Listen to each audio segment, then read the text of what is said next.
Halo semuanya, kembali lagi bersama saya, Natalia Hana Pratiwi dari Program Studi Pendidikan Matematika Universitas Widya Mandala Surabaya, Kampus Kota Madiun. Di sini pada mata pembelajaran diagnosis dan remedial, saya akan menyampaikan tentang RPP atau Rencana Pelaksanaan Pembelajaran pada matematika realistik materi bangun ruang sisi lengkap. Selamat menyaksikan.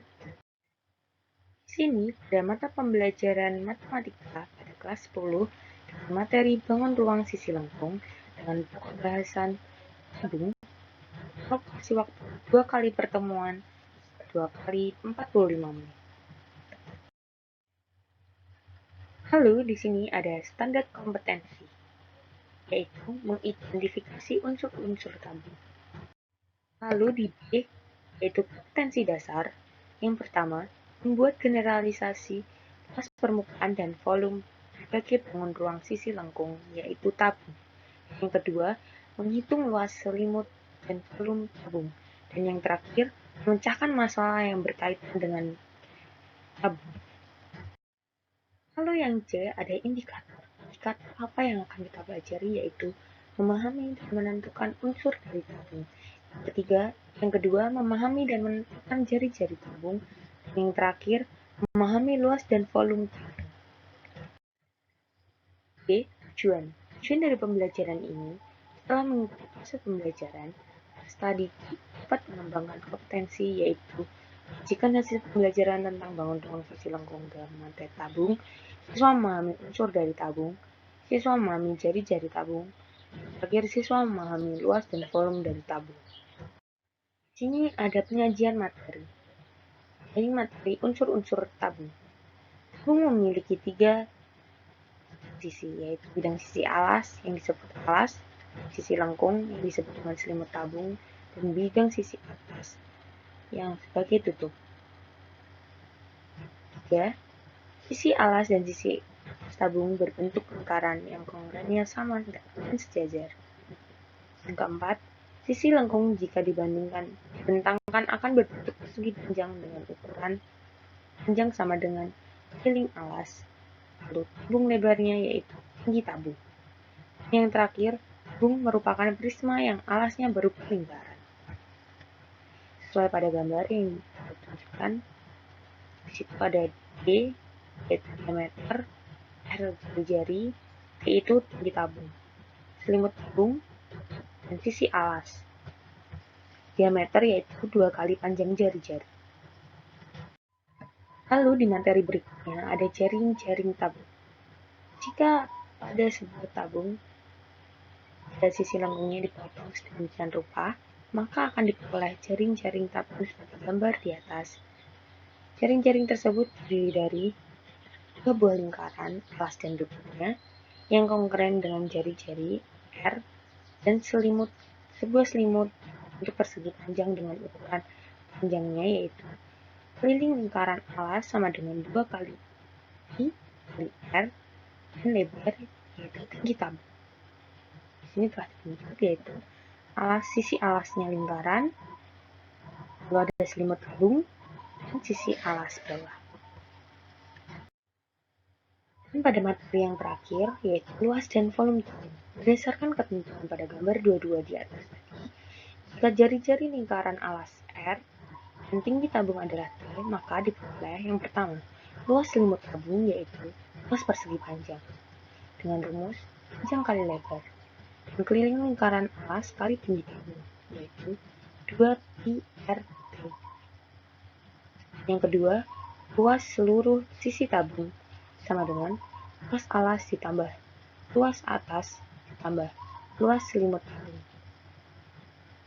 Jadi dihasilkan rumus R kuadrat ditambah IR kuadrat ditambah 2 kali RT. Disederhanakan, 2 kuadrat ditambah 2 RT. Maka dapat disimpulkan terakhir 2R dikali RT. R ditambah T. Lalu yang ketiga, volume luas, yaitu luas alas dikali tinggi tabung. Maka rumusnya R kuadrat kali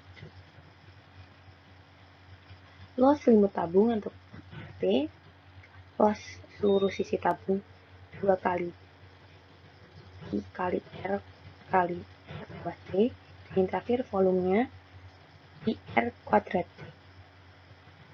Catatannya yaitu, jika tidak ada penjelasan mengenai keadaan tabung, maka tabung yang dimaksud di atas adalah tabung tertutup.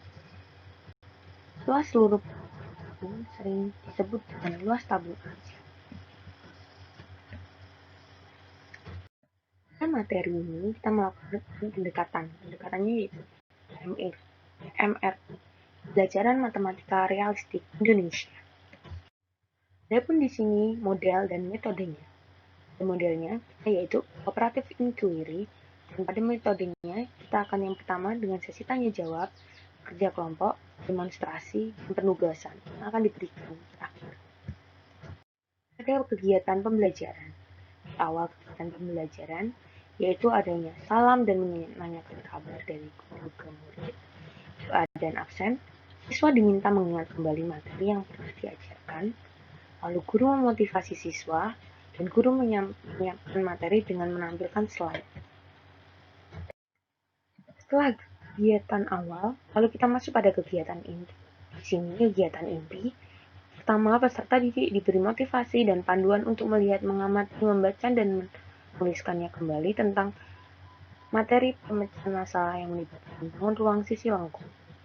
Yang kedua, guru memberikan kesempatan kepada peserta didik untuk mengidentifikasi sebanyak mungkin hal yang belum dipahami. Pertanyaan ini harus tetap terkait dengan materi pemecahan masalah yang melibatkan bangun ruang sisi lengkung. Ketiga, peserta didik diberi dalam beberapa kelompok untuk mengerjakan tugas proyek, mendiskusikan, mengumpulkan informasi, dan saling bertukar informasi mengenai pemecahan masalah yang melibatkan bangun ruang sisi lengkung. Yang keempat, peserta didik mempresentasikan hasil kerja kelompoknya secara klasik, mengemukakan pendapat atas presentasi yang dilakukan, kemudian ditanggapi kembali oleh kelompok lain, dan guru memberikan apresiasi terhadap hasil kerja kelompoknya. Yang kelima, guru dan peserta didik membuat rangkuman atau kesimpulan pembelajaran.